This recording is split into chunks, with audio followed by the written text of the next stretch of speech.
पंजाब के खिलाफ हार्दिक को रखना होगा 3 बड़ी बातों का ध्यान, वरना पंजाब कर देगी हार्दिक वाली एमआई का आईपीएल 2024 में काम तमाम। जी हां, अगर बात करें मुंबई इंडियंस की आईपीएल 2024 में स्थिति परिस्थिति की, तो गुरु वो अभी तक 6 मुकाबले खेले हैं, 4 में हार और 2 में जीत आई है। और अगर हम 7 मुकाबले को थ्रेशोल्ड ले लें तो अगले 8 मुकाबलों में से उनको 5 मुकाबले जीतना अनिवार्य है, तभी वो जाकर प्लेऑफ की उम्मीदें बचाए रखेंगे, प्लेऑफ की रेस में बने रहेंगे।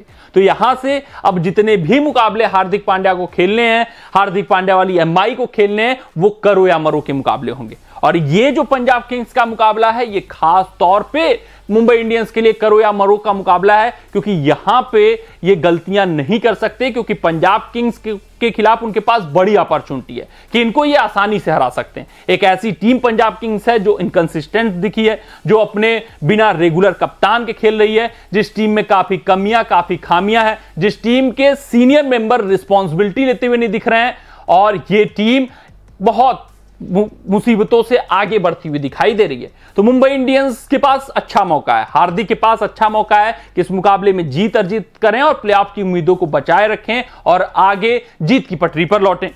लेकिन इस मुकाबले में भी हार्दिक पांड्या को 3 बड़ी बातों का ध्यान देना होगा, 3 बड़ी कमियों को सुधारना होगा कुछ को, और कुछ टैक्टिकल मूव अपने प्लेइंग 12 में करने होंगे, जिस कारण से पंजाब किंग्स को उनके मैदान पर यानी कि उनके घर में मात दे सके। अगर इन 3 बातों का हार्दिक ध्यान नहीं रखेंगे, फिर अपने निगेटिव एटीट्यूड में रहेंगे, तो फिर चीजें उनके लिए कठिन दुश्वार, और फिर पंजाब किंग्स के खिलाफ हारे तो आईपीएल 2024 से सीधे बाहर का रास्ता देखेंगे और फिर दूसरा विकल्प इनके पास नहीं बचेगा। और अपने इस रिपोर्ट में हम यही सोचने, यही समझने, यही परखने की कोशिश करने वाले हैं कि गुरु वो कौन सी 3 बड़ी बातें हैं जिनका ध्यान पंजाब किंग्स के खिलाफ हार्दिक को रखना जरूरी है, और अगर वो नहीं रखेंगे तो उसका खामियाजा भी भुगतते हुए दिखेंगे।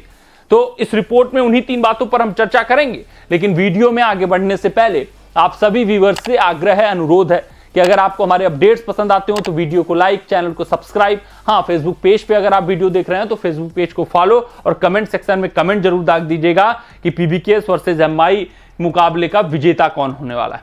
बात करें सबसे पहले और सबसे बड़ी कमी की इनके प्लेइंग 12 की, वो ये है कि तेज गेंदबाजी विभाग में सिर्फ और सिर्फ बुमराह, डेथ ओवर्स में इनके पास ऑप्शंस नहीं बच रहे हैं।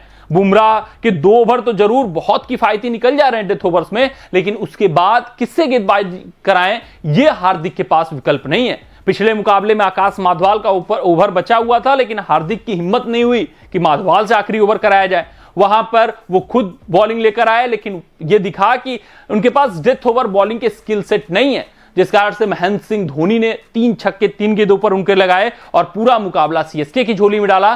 तो ये कॉज ऑफ कंसर्न है, सिर्फ और सिर्फ बुमराह के ऊपर निर्भरता है तेज गेंदबाजी विभाग में। न क्वेडजे छाप छोड़ पा रहे हैं, न माधवाल छाप छोड़ पाए, न ल्यूकुड छोड़े, ना ही मफाका छोड़े, यानी कि समस्याएं बड़ी हैं। उसके अलावा हम इनके पार्ट टाइमर्स की बात करें, चाहे रोमारियो की चाहे हार्दिक पांड्या की, ये भी छाप छोड़ते हुए नहीं दिख रहे हैं।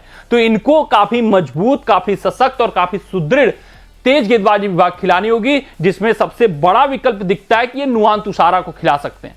तुषारा ने अभी हाल फिलहाल साउथ अफ्रीका टी20 में बहुत बेहतरीन गेंदबाजी की थी, खासकर डेथ ओवर्स में उनके पास स्किल सेट है, वो गेंदबाजी कर सकते हैं, डेथ ओवर्स में उनके पास वेरिएशंस हैं। और उससे भी बड़ी बात और खास बात कि इन्होंने अपने ही टीम में तुषारा को लिया था, अच्छा खासा इन्वेस्टमेंट किया था, साउथ अफ्रीका टी20 लीग के इनके प्रमुख गेंदबाज थे, तो यहां पर अभी तक मौका नहीं मिला है, ये बहुत आश्चर्यजनक बात है। तो इनको तुषारा को लाना चाहिए, माधवाल को बाहर करना चाहिए, और फिर और जो चौथा जो टैक्टिकल मूव है उस पर हम चर्चा करेंगे, आएंगे, जिस कारण से बुमराह के ऊपर निर्भरता घटे और थोड़ा सा अनुभव आए क्वेडजे, बुमराह और तुषारा कारण की तेज गेंदबाजी और थोड़ी सी मजबूत हो। बात करें दूसरे टैक्टिकल मूव की, तो यहां पर आपको समझने की जरूरत है। पंजाब किंग्स की अगर आप प्लेइंग 11 पर नजर डालोगे तो वहां पर आपको दिखेगा कि भैया सैम करन मिडिल ऑर्डर में खेलते हैं, लियाम लिविंगस्टन खेलते हैं, जितेश शर्मा खेलते हैं। हाँ, अगर हम उनके टॉप ऑर्डर की बात करें तो वहां पर प्रभसिमरन सिंह, अथर्व तायडे और लियाम लिविंगस्टन खेलते हुए, not Liam Livingstone, Jonny Bairstow खेलते हुए दिखेंगे। और ये जितने भी बल्लेबाज हैं, जितनों का नाम मैंने लिया, सबकी कमजोरी है स्पिन गेंदबाजी। हाँ, यहीं पर वार होता है पंजाब किंग्स के खिलाफ। वो पावर प्ले के ओवरों में आपको अच्छा खेलते हुए दिखेंगे, लेकिन जब 6 से 14 ओवर की बल्लेबाजी की बात आ रही है तो वहां पर डमाडोल हो जाती है इनकी स्थिति, ये फ्लैट हो जाते हैं वहां पर स्पिनर्स के खिलाफ। तो ये टैक्टिकल मूव करना होगा, यहां पर इनको अच्छे स्पिनर्स को खिलाना होगा, एक ऐसे स्पिनर्स को जिसके ऊपर हार्दिक पांड्या भरोसा जता सकें कि ये 4 ओवर की गेंदबाजी मुझे निकाल कर दे देगा। और मोहम्मद नबी वो ऑप्शन नहीं लेकर आते हैं। मोहम्मद नबी आप लेफ्ट हैंडर्स के खिलाफ प्रयोग कर सकते हैं, मोहम्मद नबी को आप कुछ टैक्टिकल मूव्स के कारण प्रयोग कर सकते हैं। ये भरोसा मोहम्मद नबी नहीं लाकर देते हैं कि वो 4 ओवर आपको इकोनॉमिकली निकाल कर दे देंगे, विकेट निकाल कर दे देंगे। तो यहां पर आपको कुमार कार्तिकेय के ऊपर भरोसा जताना पड़ेगा। कुमार कार्तिकेय ऐसे गेंदबाज हैं जो दोनों हाथों से गेंदबाजी कर सकते हैं। इंप्रेस भी आईपीएल 2023 में किया था, अच्छे खासे मौके मिले थे, लेकिन यहां पर मौके नहीं मिल रहे हैं। तो आपको 2 स्पिन गेंदबाज, पहले तो कुमार कार्तिकेय, दूसरे श्रेयस गोपाल को रखना होगा। और ये स्पिन गेंदबाज आप मिडिल ओवर्स में प्रयोग करके इनका पंजाब किंग्स के मिडिल ऑर्डर को फ्लैट कर सकते हो, पंजाब किंग्स के मिडिल ऑर्डर को तहस-नहस कर सकते हो। तो ये टैक्टिकल मूव करना पड़ेगा। अगर आप नुआन तुषारा खिला रहे हो तो 5वें विदेशी हो जाते हैं, तो नबी को बाहर करो जिसके कारण तुषारा एडजस्ट हो, और फिर आप कुमार कार्तिक को खिलाइए जिसके कारण आपके पास बेहतर स्पिन गेंदबाजी का विकल्प हो, जिसको आप 4 ओवर तक लगातार प्रयोग कर सकते हैं। तीसरे बात करें बड़ी बात की तो इनको शशांक सिंह और आशुतोष शर्मा को रोकना होगा, ये बड़ा काम करना होगा।